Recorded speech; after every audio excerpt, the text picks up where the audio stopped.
Histoire et portrait.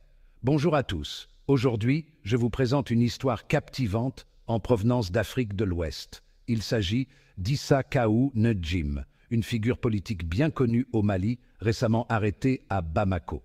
Plongeons donc dans les événements et leur importance. Issa Kaou Ndjim a été placé en garde à vue le 13 novembre dernier.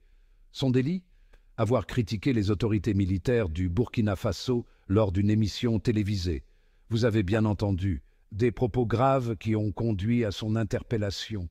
Mais l'affaire prend une tournure encore plus intéressante. L'arrestation n'était pas simplement une décision locale. Elle faisait suite à une requête de l'autorité de régulation des médias du Burkina Faso, exhortant ses homologues maliens à prendre des mesures. Des agents en civil se sont donc présentés au domicile de Ndjim et l'ont emmené pour interrogatoire. Cet incident met en lumière les relations tendues entre le Mali et le Burkina Faso, tous deux dirigés par des juntes militaires. Et il ne s'agit pas seulement de l'arrestation d'un homme.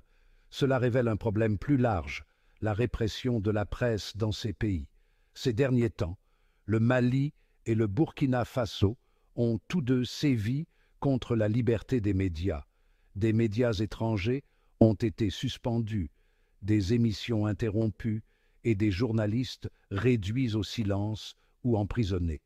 C'est une tendance inquiétante qui soulève de sérieuses préoccupations quant à l'état des droits et libertés fondamentaux dans la région. Parlons maintenant un peu d'Issa Kaou Ndjim lui-même. Il n'est pas un politicien comme les autres.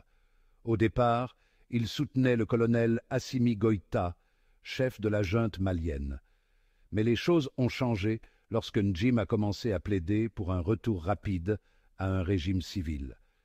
Il a été vice-président du Conseil national de transition, l'organe législatif mis en place par les militaires. Cependant, ces appels à une transition rapide vers un gouvernement civil n'ont pas plu aux autorités en place. Ce n'est pas la première fois que Ndjim a des démêlés avec les autorités.